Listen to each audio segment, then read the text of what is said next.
Hi friends, ഞാനിന്ന് വന്നിരിക്കുന്നത് നമ്മൾ വീട്ടമ്മമാർക്ക് വളരെ ഉപകാരപ്രദമായ ടിപ്സുകളുമായിട്ടാണ്. അപ്പോൾ എൻ്റെ ഈ ചാനൽ സബ്സ്ക്രൈബ് ചെയ്യാതെ കാണുന്ന കൂട്ടുകാരുണ്ടെങ്കിൽ പ്ലീസ് ഒന്ന് സബ്സ്ക്രൈബ് ചെയ്ത് സപ്പോർട്ട് ചെയ്യാനും കൂടി മറക്കരുത്. അപ്പോൾ നമുക്ക് വീഡിയോയിലോട്ട് കിടക്കാം. അപ്പോൾ ഗ്യാസ് കത്തിക്കുമ്പോൾ കണ്ടോ, നല്ലോണം ബർണർ കത്തുന്നില്ല. അപ്പോൾ ഇങ്ങനെയുള്ളൊരു കംപ്ലൈൻറ്റ് നമുക്ക് വീട്ടിൽ തന്നെ ചെയ്ത് തീർക്കാവുന്നതേ ഉള്ളൂ.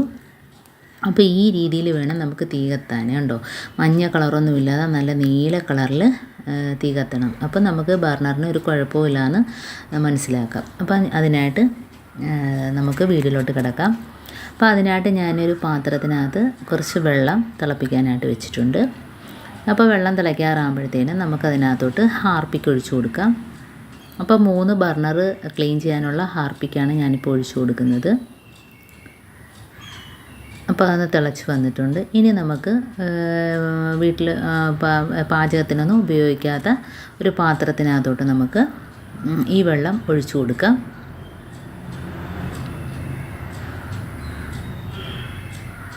അപ്പോൾ ഞാനൊരു ചെറിയൊരു ബേസിൻ എടുത്തിട്ടുണ്ട്, അതിനകത്തോട്ട് ഒഴിച്ചു കൊടുക്കുകയാണ്.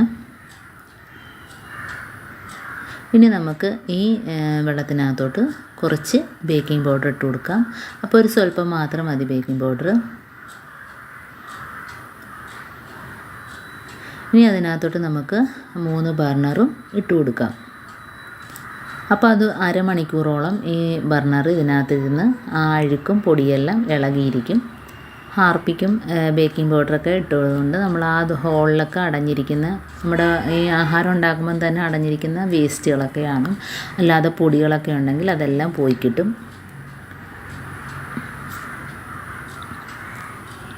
അപ്പോൾ അരമണിക്കൂറിന് ശേഷം നമുക്ക് ക്ലീൻ ചെയ്തെടുക്കാവുന്നതാണ്. ഇപ്പോൾ അരമണിക്കൂറായിട്ടുണ്ട്. ഇപ്പോൾ ഞാനത് ക്ലീൻ ചെയ്യാൻ പോവുകയാണ്. ഇപ്പോൾ കണ്ട കളർ വ്യത്യാസം വന്നിട്ടുണ്ട്. അപ്പം ഈ കൂടുതൽ കളറ് കാണുന്ന ആ ബർണർ എന്ന് പറഞ്ഞാൽ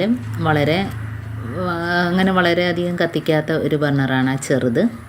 പിന്നെ ഉള്ളതാണ് ആ വെളുത്ത കളർ കാണുന്നത്, ഒട്ടും അങ്ങനെ വലുതായിട്ട് ഉപയോഗിക്കാത്തത്. ആ കറുത്ത കളറിൽ കാണുന്നതാണ് കൂടുതലായിട്ട് നമ്മൾ ഉപയോഗിച്ച ബർണർ. അപ്പോൾ അത് നമുക്ക് ഇങ്ങനെ തിളപ്പിക്കുമ്പോൾ തന്നെ അതിൻ്റെ വ്യത്യാസം മനസ്സിലാക്കാം. അപ്പോൾ ഇതേപോലെ ഒന്ന് സ്ക്രബ്ബർ വെച്ച് നല്ലോണം ഒന്ന് തേച്ച് കൊടുക്കുക. അപ്പം അതിനകത്ത് ഇരിക്കുന്നതൊക്കെ ഉണ്ടെങ്കിൽ പോയി കിട്ടും.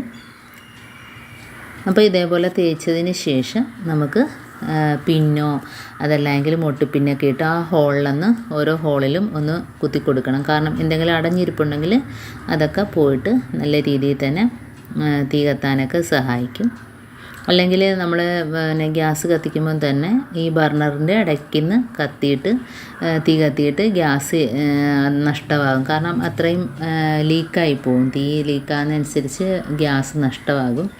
അപ്പോൾ നല്ല രീതിയിൽ കത്തണമെങ്കിൽ ഇതേപോലെ ഒന്ന് ചെയ്ത് കൊടുത്താൽ മതി. അപ്പോൾ എല്ലാം ക്ലീനായിട്ട് കിട്ടിയിട്ടുണ്ട്. അപ്പോൾ ഇടയ്ക്കൊക്കെ നമ്മളിങ്ങനെ ചെയ്യുന്നത് കൊണ്ട് വലിയ കരിയൊന്നും അടഞ്ഞിരിക്കുന്നില്ല. കണ്ടോ? അപ്പം ഇങ്ങനെ ചെയ്തതിന് ശേഷം ഒന്ന് കഴുകി ഒരു പഴയ ടവലിനകത്ത് ഒന്ന് തുടച്ചെടുക്കാം. അപ്പോൾ മൊത്തം ക്ലീനായിട്ട് കിട്ടിയിട്ടുണ്ട്.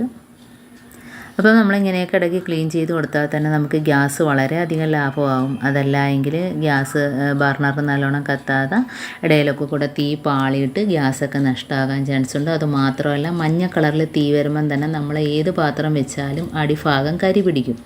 പിന്നെ നമ്മൾ തൊടുന്ന എല്ലാ പാത്രങ്ങളിലും കരിയും അഴുക്കുമൊക്കെ ആവും. അപ്പോൾ ഇങ്ങനെയൊന്ന് ക്ലീൻ ചെയ്ത് കൊടുത്താൽ വെറുതെ നമ്മൾ കടയിൽ കൊടുത്ത് പൈസ കളയേണ്ട കാര്യമൊന്നുമില്ല. അപ്പോൾ ഇങ്ങനെയൊക്കെ വന്നാൽ നമുക്ക് വീട്ടിൽ തന്നെ ചെയ്തെടുക്കാവുന്നതേ ഉള്ളൂ. അപ്പം മിക്കവരും ബർണർ കത്തുന്നില്ല, കംപ്ലൈൻ്റ് എന്നൊക്കെ പറഞ്ഞ് നമ്മൾ ആളെ വിളിച്ച് കാണിച്ച് വെറുതെ പൈസ കളയേണ്ട കാര്യമൊന്നുമില്ല. അപ്പോൾ ഇങ്ങനെയൊക്കെ ഒന്ന് ചെയ്തെടുത്താൽ നല്ല ക്ലീനായിട്ട് തന്നെ കത്തുകയും ചെയ്യും, നല്ല നീല കളറിൽ തന്നെ തീ വരികയും ചെയ്യും. അപ്പം ഞാനെല്ലാം തുടച്ച് വൃത്തിയാക്കിയിട്ടുണ്ട്. ഇനി ഞാനൊന്ന് കത്തിച്ച് കാണിക്കാം. അപ്പോൾ ആദ്യം നമുക്ക് കത്താൻ പാടായിരുന്നു. തീ പകുതി മാത്രമേ കത്തുന്നുള്ളായിരുന്നു. അപ്പോഴാണ് കംപ്ലൈൻറ്റ് മനസ്സിലാക്കി ഇങ്ങനെ ചെയ്തത്. അപ്പം നല്ല രീതിയിൽ തന്നെ തീ കത്തുന്നത് കാണാം. നീല കളറിൽ തീ കത്തുകയാണെങ്കിൽ നമുക്ക് ബർണറിന് ഒരു കംപ്ലൈൻറ്റും ഇല്ല. അപ്പോൾ ഗ്യാസ് നല്ല രീതിയിൽ നമുക്ക് ഉപയോഗിക്കുകയും ചെയ്യാം. ഉണ്ടോ? ഒരുപാട് ഗ്യാസ് അധികം ആവത്തുമില്ല. ഇപ്പോൾ എല്ലാ ബർണറും ഇതേപോലെ ഞാൻ കത്തിച്ച് കാണിച്ചു തരാം.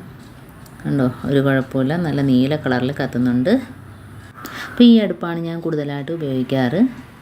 അപ്പോൾ ഇത്രയേ ഉള്ളൂ എൻ്റെ ഈ വീഡിയോ. നിങ്ങൾക്ക് ഇഷ്ടമായെന്ന് വിചാരിക്കുന്നു. അപ്പോൾ എൻ്റെ ഈ വീഡിയോ ഇഷ്ടപ്പെട്ടെങ്കിൽ ഒന്ന് ലൈക്ക് ചെയ്യാനും കമൻറ്റ് ചെയ്യാനും സബ്സ്ക്രൈബ് ചെയ്യാനും മറക്കരുത്. കൂട്ടത്തിൽ ബെല്ലൈക്കൻ എനേബിൾ ചെയ്യാനും മറക്കരുത്. എന്നാൽ മാത്രമേ ഞാനിടുന്ന ഓരോ വീഡിയോസും നിങ്ങളുടെ മുമ്പിൽ നോട്ടിഫിക്കേഷനായി എത്തുകയുള്ളൂ. അപ്പോൾ ഇനിയും നമുക്ക് നല്ല നല്ല അടിപൊളി ടിപ്സുകളുമായിട്ട് വീണ്ടും കാണാം. അതുവരേക്കും താങ്ക്സ് ഫോർ വാച്ചിങ്.